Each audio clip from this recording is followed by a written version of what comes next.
Hey guys, Chris from Provo Beast Audio Installation, and in today's video we're going to be doing an amp and sub install in this 2017 Chevy Cruze.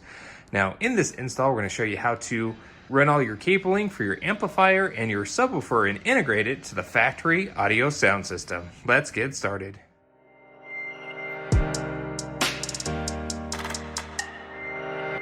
Now this version of the Cruze does have the Bose. There's a little Bose logo right there. And that indicates that we do have the factory upgraded sound system. So we have to be a little conscientious of that. There are factory 6x9s in the rear deck, and that's what we can use to rob signal through a line-out converter for our aftermarket amplifier. Now here in the trunk, we have our subs pulled out. Customer has brought these dual audio 12-inch subwoofers that he wants installed. This is our place. Now we have the factory amplifier if we need to access that right back here. It's actually tucked further down. Right down there is our factory Bose amp. And the battery for the vehicle is also located in the trunk up underneath this mat, which we'll show you here in a minute. So you actually can do basically all your wiring here in the trunk without having to go anywhere else in the vehicle. So here we are at the bench. The customer wants us to install this Bose Audio single channel amplifier. It does claim about 1100 watts, but with the size fuse here on the side, we can expect probably about 300-ish at 2 ohms through this output. Now, to get this installed, we do need an amplifier wiring kit, which they've also brought us. It's this Metra 8-gauge copper-clad aluminum kit. We can link all these parts down in the description, especially our recommended amplifier wiring kit in case you want to pick it up yourself. Amplifier wiring kit generally includes power, ground, RCAs, a remote turn-on wire, fuse holder, speaker wire, and some basic odds and ends like reading terminals. Lastly, to integrate it to the factory system, you can, on these, hook it up directly to the high-level speaker input, but the harness is missing as this is a second-hand amplifier. So instead, the customer has brought us a line-out converter, which this one's nice because what it will do is we'll take power and ground and the speaker level inputs. So we'll tap these into speakers, and essentially what it will do is not only provide an output to the amplifier through those RCAs to the RCA inputs, but it'll also generate a remote turn on. So as long as your factory audio system has a DC offset, this can work and essentially will turn on your sound system as soon as it detects audio over the speakers. So at this point of time, what we need to do is start running power and ground. We're going to get the trunk pulled apart, show you exactly how we're going to mount our fuse and fuse holder, and essentially go from that point. Okay, so here we are in the trunk. We've removed the trunk false floor, and that allows us now to have access to the battery here. Now, we could essentially put both power and ground right to the battery, and that's totally up to you. Fortunately, there's a nice bolt here on the top that we can hook our power wire to, and the corresponding ground has one as well. Since we're so close to the battery, we can go right to the battery itself. Alright, so we went ahead and made a fuse holder. So we found one of our threaded holes, just like that one, but in this position. Found a screw that fit that location great. Now we got to tighten it down here, but essentially it's a little float mount because our foam pieces will fit up and around that fuse and fuse holder. And we have a little lead. Once we're ready, we'll put it on that positive stud. It's a little 10mm. And our corresponding ground, that's a 13mm nut. Pull that off and put a ground wire as well. And so the customer has requested to put the amplifier on the back of the box.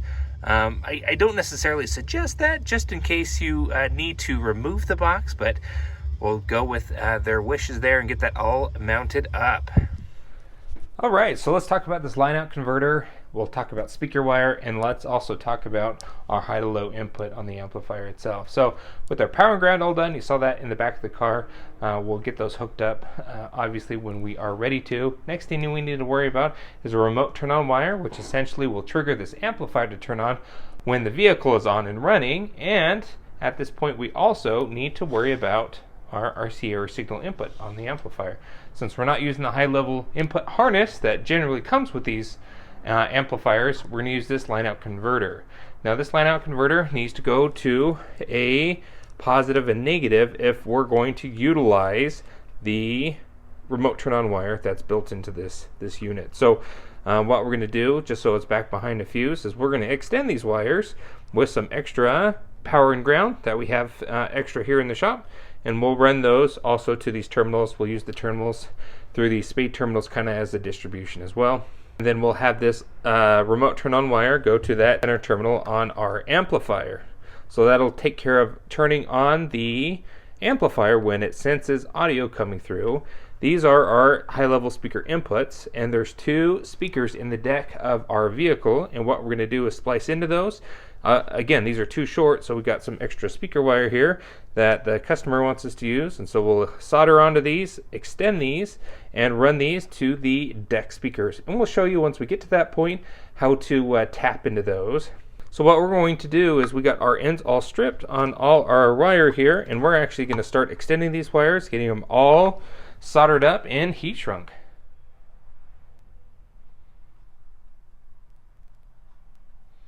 Okay, so we got all our connections soldered up. We extended our speaker wires about 3 feet for these guys, and then these guys are about 4 or 5 feet.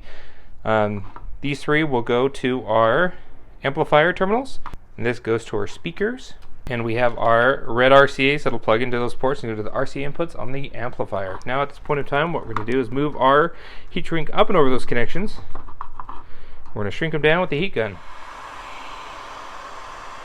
Alright, so we got everything soldered up. We even tested taped our harness here where it branches off here at the line out converter. Obviously one end goes to our speaker wiring here, and we loomed quite a bit of it, and then the other end goes all the way to this end, and we've got our spade terminals on. I'll connect in the spade terminals of the amplifier, power, ground, and remote. Now we also got our RCAs, the red cable, that'll go to the RCA input on our amplifier. So really that is it for this. What we need to do is essentially just get everything hooked up, and our final step will be tapping in. We'll cut these to length, but we'll tap into the rear deck speakers for our signal input for the line out converter. So at this point, let's grab the amplifier and start heading to the car and start making those connections. All right, so we started running our wire here. Got a line out converter mounted. Ran our speaker wire through that hole. Comes out here, so we can tap into our left and our right speaker. Now, channel doesn't matter. Polarity does, but with the left and the right, it can be either or because we're doing a mono subwoofer amplifier. And our RCAs and our power, ground, and remote go down. We fished it out through the bottom. Now at this point, we're ready to slide the carpet in here. Now we got our terminals all hooked up there. We've taped off our power wire because it's going to be very difficult to get to that battery terminal once we get the carpet and false floor back in. So we'll be very, very careful as we hook up our amplifier. But at this point, really everything is run. We got to get the floor in, the subs in, and start mounting up our amplifier. Now with our subwoofers in, and we'll show you what it looks like behind it, how we're wiring everything up. But for our line out converter, this is our speaker wire that needs to tap into our factory 6x9s in the rear deck. Now what we've done is we've just stripped back the shielding without breaking the connection, and positive and negative on each side. Negative is green, positive is going to be the blue. Same thing, negative is green, positive is going to be kind of this lighter blue / gray with a stripe. And we hooked up our positive and negative on these terminals here. And at this point, we are going to wrap those in electrical tape, and then we'll loom the factory harness back in Tessa tape, and we'll zip tie this wiring up so it doesn't get caught on anything here in the trunk. Okay, so we made those connections, taped them up, we loomed the rest of our wiring, got everything plugged back in. Looks nice in the factory. Line out converter is all done, all zip tied in place. And at this point, we can tuck this panel back in. All right, so we got our box in, amplifier mounted as requested by the customer here. Got everything hooked up here, so we got our power and ground hooked up.